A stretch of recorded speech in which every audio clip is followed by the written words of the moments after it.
My dear friends, ഇന്നലെ എനിക്ക് കുറച്ച് ഇഞ്ചി എൻ്റെ പറമ്പിൽ നിന്ന് കിട്ടി. അപ്പോൾ അതിൻ്റെ വെള്ളം വറ്റുന്നതിന് മുമ്പ് കുറച്ച് ഇഞ്ചിക്കറി ഉണ്ടാക്കി വെക്കാമെന്ന് കരുതി. അപ്പോൾ നമുക്ക് വിഷുവിന് കൊടുക്കാമല്ലോ. അപ്പോൾ ഞാനിത് അതിന് വേണ്ടിയിട്ട് ഞാനത് പൊടി നന്നായിട്ട് ചൂടുവെള്ളത്തിലിട്ട് കുതിർന്നതിന് ശേഷം നന്നായിട്ട് പിഴിഞ്ഞ് അരിച്ചെടുത്ത് ശർക്കര ആവശ്യത്തിന് അരിച്ചെടുത്ത് ഇട്ടിട്ടുണ്ട്. ഇതിൽ കുറച്ച് ഇഞ്ചിയും കറിവേപ്പിലയും കൂടി ഇട്ടിട്ടുണ്ട്. ഇനി മുളക് പൊടി മഞ്ഞൾപ്പൊടിയൊക്കെ ഇടണം കേട്ടോ. മഞ്ഞൾപ്പൊടി മുളക് പൊടി ഇട്ടു കേട്ടോ. പച്ചമുളക് ഇടണം, കാശ്മീരി മുളക് പൊടി ഇടണം, ഉപ്പിടണം, ഒന്നും ഇട്ടിട്ടില്ല. മുളക് പൊടി ഇട്ടിട്ടുണ്ട്, കാശ്മീരി മുളക് പൊടി, കുറച്ച് പച്ചമുളകും ഞാനിതിലിട്ടിട്ടുണ്ട് കേട്ടോ. നമുക്ക് ആവശ്യത്തിനുള്ള ഉപ്പിട്ട് കൊടുക്കാം കേട്ടോ. എന്നിട്ട് നന്നായിട്ടൊന്ന് ഇളക്കാം. ഗ്യാസ് കത്തിച്ചിട്ടുണ്ട് കേട്ടോ. ലോ ഫ്ലെയിമിലിട്ടിട്ട് വേണം നമ്മളിത് വറ്റിച്ചെടുക്കാനായിട്ട്. ഏകദേശം ഒരു അരമണിക്കൂർ വേണം. ഗ്യാസ് ഇത് ചെയ്യാനൊക്കെ പാടാണ്, എന്നാ കിട്ടണേന്ന് അറിയില്ല. ഇത്തിരി പച്ചമുളക് ഞാനിത് വറക്കാനും വേണ്ടി വെച്ചിട്ടുണ്ട്. പിന്നെ ഇഞ്ചിയും വറക്കാൻ വേണ്ടി വെച്ചിട്ടുണ്ട്. പിന്നെ ഇതാ ഇഞ്ചി വറക്കാനായിട്ട് ഞാൻ വെച്ചിട്ടുണ്ട് കേട്ടോ. ഇഞ്ചി വറുത്ത് കഴിയുമ്പോൾ നമുക്ക് പച്ചമുളക് വറക്കാം. ഇത് നല്ല ബ്രൗൺ കളറാവണം. പിന്നെ എൻ്റെ വീട്ടിൽ എന്ന് പറഞ്ഞാൽ ഗുരുവായൂർ, ഇത് തെക്ക് ഭാഗമല്ലേ, ആലുവ എറണാകുളമൊക്കെ തെക്ക് ഭാഗമാണ്. അപ്പോൾ എൻ്റെ വീട് ഗുരുവായൂർ, വടക്ക് ഭാഗം. ഞങ്ങൾ ഇത് ഇഞ്ചി ചെറുതാക്കിയിട്ട് അരിഞ്ഞിട്ട് പച്ചമുളകും എല്ലാം അരിഞ്ഞിട്ട് വെറുതെ പുളിയുടെ കൂടെ തന്നെ ഇടും.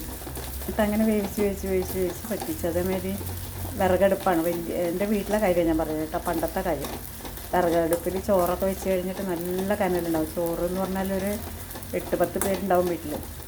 എല്ലാവർക്കും ഉള്ള ചോറ് വെച്ച് കഴിഞ്ഞാൽ നല്ല കനലുണ്ടാവുമല്ലോ. അപ്പോൾ ആ കനലിലാണ് ഈ പുളി പിഴിഞ്ഞിട്ട് ഏകദേശം 1/2 കിലോ പുളിയൊക്കെ എടുക്കും. അതിലും കൂടുതൽ എടുക്കും, ചിലപ്പോൾ 5-6 മാസത്തേക്ക് എടുത്ത് വയ്ക്കാനും ഒക്കെയാണ്.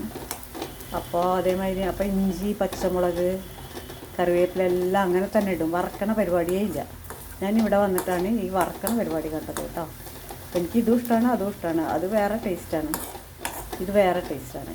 2 ടൈപ്പിൽ ഞാൻ ഉണ്ടാക്കാറുണ്ട്. ചിലപ്പോൾ എൻ്റെ നാട്ടിലെ മാതിരി ഞാൻ ഉണ്ടാക്കും, പണ്ടത്തെ ഓർമ്മയിൽ.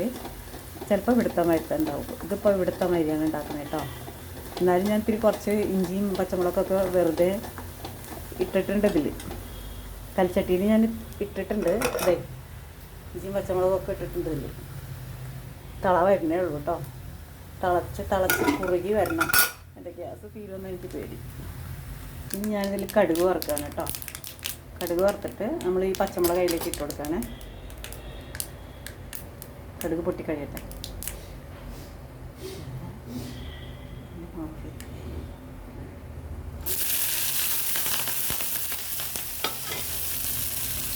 ഞാനിതിൽ വറുത്തിട്ട് വെച്ചിട്ടുണ്ട് കേട്ടോ. ഇത് ഞാനൊന്ന് പൊടിച്ചെടുക്കട്ടെ. കടുക് വറുത്തപ്പോൾ നല്ല റെഡിയായിട്ട് ഇരിക്കുന്നുണ്ട് കേട്ടോ. ഞാൻ ഗ്യാസ് ഓഫ് ചെയ്യും. ഇത് നമ്മുടെ പൊടി ഇത് വറ്റി തുടങ്ങി കുറുകി വരുന്നുണ്ട് കേട്ടോ. കുറുകി വരുന്നുണ്ട്. ഇതും കൂടി കുറുകാനുണ്ട്. നല്ല പൊട്ട് തൊടാൻ പറ്റണ ഒരു പണ്ടത്തെ പൊട്ടുണ്ടല്ലോ, അതേപോലെ ആവണം. അപ്പോൾ ഇത് 6 മാസം വരെ ഇരിക്കും. ഒന്നും ആവില്ല. ചിലപ്പോൾ എൻ്റെ അനിയത്തിയൊക്കെ ഉണ്ടാക്കുമ്പോൾ എൻ്റെ വീട്ടിലുണ്ടാക്കണ വരുത്തയാണെങ്കിൽ 1 കൊല്ലം വരെ ഇരിക്കും.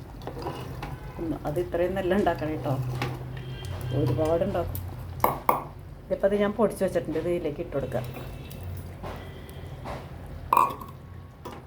നമ്മുടെ ഇഞ്ചിയും പച്ചമുളക് കുറച്ചെടുത്തിട്ടുണ്ട്. പിന്നെ വറ്റൽമുളക് ഇട്ടതും എല്ലാം ഞാൻ ഇതിലേക്ക് പൊടിച്ചങ്ങ് ചേർത്തു. അത് ഞാൻ എടുത്ത് കളയേണ്ട കാര്യമേ ഇല്ല. ഇതൊന്നും കളയാനുള്ളതല്ല, ഒക്കെ കഴിക്കാനുള്ളതാണ്. അപ്പോൾ പിന്നെ നമ്മളിത് കളയേണ്ട കാര്യമില്ലല്ലോ. ഇതും കൂടി ഇട്ട് കൊടുക്കുക. അപ്പോൾ നമ്മുടെ ഇഞ്ചിക്കറി റെഡി ആയിട്ടുണ്ട് കേട്ടോ. ഇത് മതി ചോറുണ്ണാൻ. തൈരും ഉണ്ടെങ്കിൽ 2 പപ്പടം കൂടി ആയിക്കോട്ടെ. അപ്പോൾ ഇനി ഇത് കൽച്ചട്ടിയിൽ ഇരുന്നൊന്നും കൂടി കുറുകും, നന്നായിട്ട് കുറുകും. കൽച്ചട്ടിയിലായ കാരണം ആ ചൂടിലിരുന്ന് കുറുകും.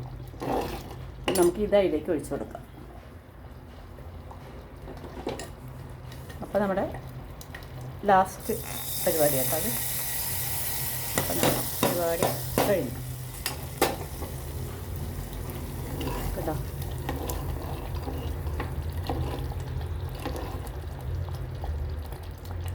ഒന്നും കൂടി കുറുകിയത് കണ്ടോ. ഇനിയിപ്പോൾ അത് ഓഫ് ചെയ്യട്ടെ ഞാൻ. അല്ലെങ്കിൽ ഇരുന്നിരുന്ന് ഇത് കുറുകി നല്ല പാകമാവും. അപ്പോൾ തന്നെ കണ്ടില്ലേ പാകമായിട്ടുണ്ട്. നല്ല ടേസ്റ്റ് ഉണ്ട്, അടിപൊളി ടേസ്റ്റ്. ഞാൻ നോക്കിയിട്ടോ.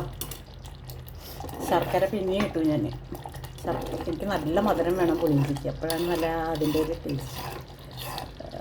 ഇത് ഇഡ്ഡലിക്കൊക്കെ കൂട്ടി കഴിക്കാൻ പറ്റും. നമ്മളിപ്പോൾ എവിടെയും പോവുകയാണെങ്കിൽ നമ്മൾ തലേദിവസം ഞാൻ ഇഡ്ഡലി ഉണ്ടാക്കി വയ്ക്കും. എൻ്റെ വീട്ടിലേക്കൊക്കെ പോവുകയാണെങ്കിൽ, അതായത് തൃശ്ശൂർ ഗുരുവായൂർ, എൻ്റെ വീട്ടിലേക്ക് പോവുകയാണെങ്കിൽ തലേദിവസം ഞാൻ ഇഡ്ഡലി ഉണ്ടാക്കി വയ്ക്കുന്നിട്ട് ഈ ഇഞ്ചിക്കറി കൂട്ടി കഴിക്കും. അപ്പോൾ യാതൊരു പ്രശ്നവും ഉണ്ടാവില്ല വയറിന്. Thanks for watching video. By.